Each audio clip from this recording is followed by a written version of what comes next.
Hey friends, I am Liz and welcome. This channel is all about finding yourself after a narcissist abusive partner, whether you are healing in your healing journey, whether you are still with that partner, whether you are looking to find love again. I give you my true perspective, my true experiences, things I have learned along the way. This channel is all about where I've been and how far I've come along. And you can do the same for yourself in your healing journey. Today, I'm going to actually be sharing my journey. And I want to give a little disclaimer, trigger warning that this is going to be very in depth and it could be very difficult for some of you to watch. So if you're not at that stage yet to watch and listen to what someone else has gone through, I do warn you not to watch this video at this time. So I want to tell you that healing from a toxic relationship is not easy, no matter what anybody tells you. I know a lot of friends, family say, just leave, just start fresh. It's not that easy. So for me personally, my journey started when I was 19 and I was in this relationship for 15 years. My boyfriend, we were in the military together. We were overseas, we were deployed. He was my first like real relationship that I had. And I hadn't really dated in high school, so it was pretty new to me. I never had really been in a relationship. I had never really felt what it was like to be in love, to be with a partner. And I was just winging it. I didn't know really what to expect or how to maneuver things. This man was what? Gosh, I forget, 13 years my senior? So he was much older than me. And so I was like, he's done this before. He knows what to do. And I think that's where a lot of you may find yourself. Maybe there's a gap in the relationship. Maybe it's someone older. A lot of times, the narcissistic partner does look for someone who is more naive because we are easy to mold at that point. And I was very easy to mold. I was a yes girl, people pleaser. And that's why because who I was at that time, unfortunately, I became a target to this abuser. We dated overseas. We came back from overseas, living in Maryland. I ended up getting a full time job and got my own place. And we dated. I found out every time I had ownership and big achievement, he wouldn't be very happy for me. It wouldn't be very exciting for me. When I would move somewhere, he would make it seem like it's his place too. It was never really mine. I never really knew exactly where he lived. He did tell me a story about the ex. He did have a younger daughter with her, and I even met her a couple of times. He would talk a lot of negative things about this woman. She doesn't allow him to see his daughter. He never gets time with her. And he would say, like, he's really trying to do things to get to see his daughter. Red flag. I like try to help him because I'm like, listen, you need to file this. And I'm doing research and you can have time with her. You just need to do these things. And he's like, it's no use. She just won't let me. And I'm like, I'll do it because I can tell that you really want to see your daughter. So, like, I'm filing court documents and crazy things that I had no place of doing. So, fast forward, we keep dating and things are going fine because in the beginning, they are great. You are in love just like anybody else is. Do not question what you missed in the beginning because honestly, every relationship has its issues. And typical issues that I didn't see in the beginning was just what people would have in a typical relationship. Even Google confirmed that for me. Like these are just typical issues. So I did notice along the way that he was a little controlling. So that was my number one red flag was like the controlling. I always researched like why men are controlling. And then I determined, okay, he's in his masculinity. So I gave him a little leeway with that. I understood as I like learned more about his background. Okay, this is why he is the way he is. His father was this way. His mother, she was mostly a housewife, even though she did have a part time job. But the father was the one who was in charge, and the mother was the one who stayed at home, raised the kids, things like that. So knowing that in his background, I always gave him like some wiggle room, and I gave him a free pass over and over for feeling these ways, even down to the cooking. Like, he was like, my mother always had a meal ready for my father when he came home. And then I would be like, you're coming home at 3 a.m. And he's, that doesn't effing matter. You should have a meal for me whenever I come in. So over time, that was obviously another red flag, was the late coming in. My ex-husband was also an alcoholic. If you suffer with alcoholism and or alcoholic symptoms, please reach out. I have that definitely runs in my family, so I've got experience with it and I've seen what it can do. It is a dark path. I broke up several times with him, and I think I'm leading here because the final time, not the final time, but the one before the final time that I did break up and leave him, and we only had our 3 kids together.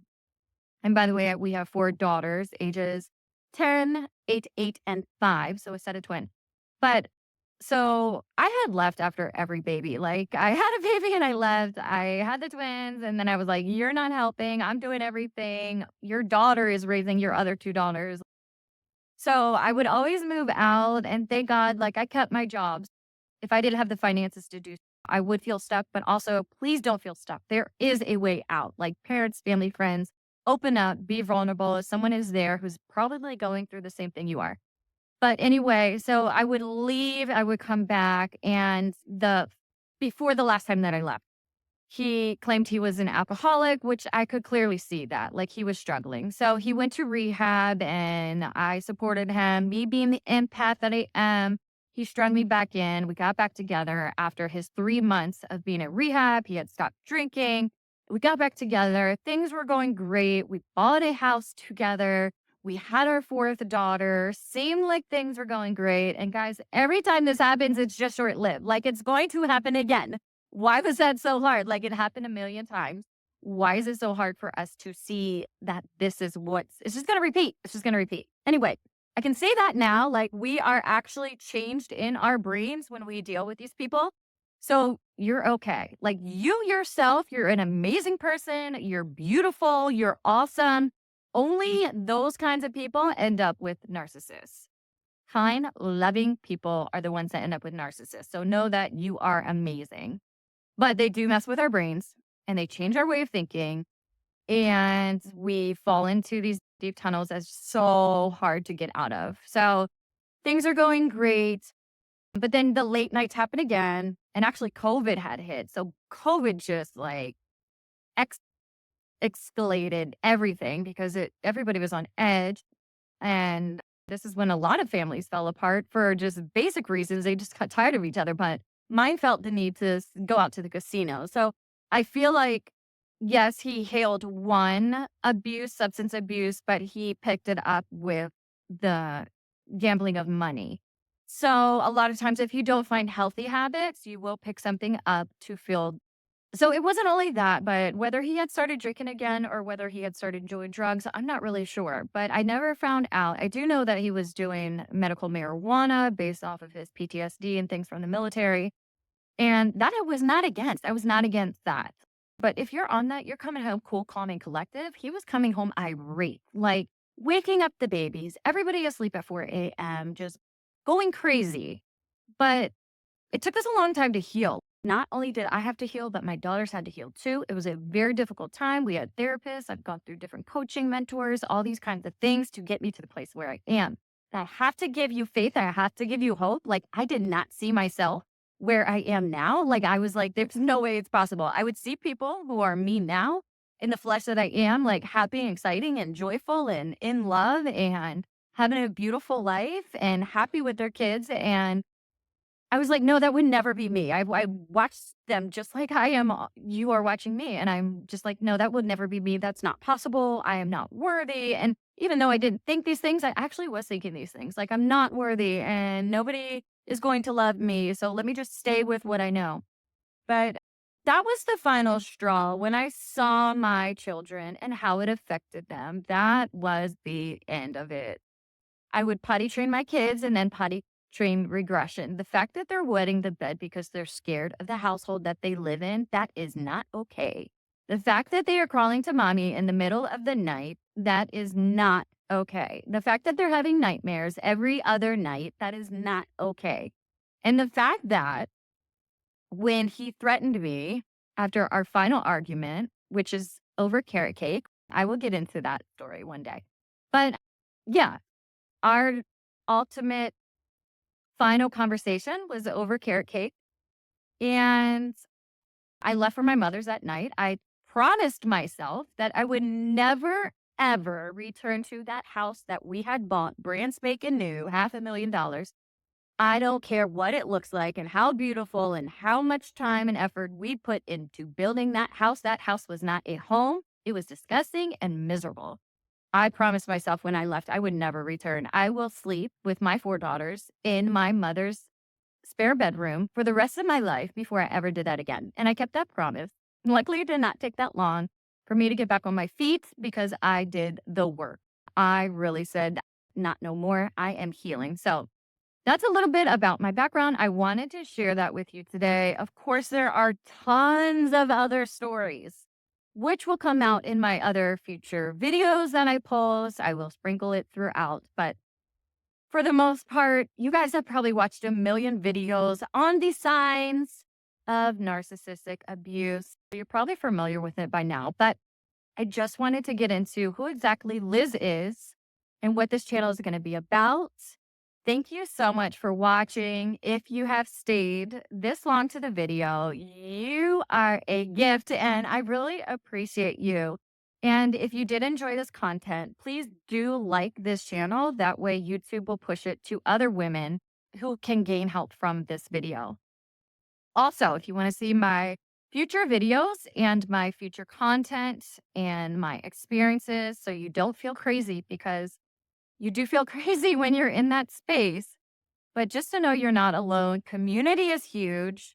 And I am currently building a community. I am building a community of women who are healing, who are becoming amazing, who are becoming their truest selves, who are ready to find love, who are ready to take the next steps, find their purpose, be who they truly are in this world.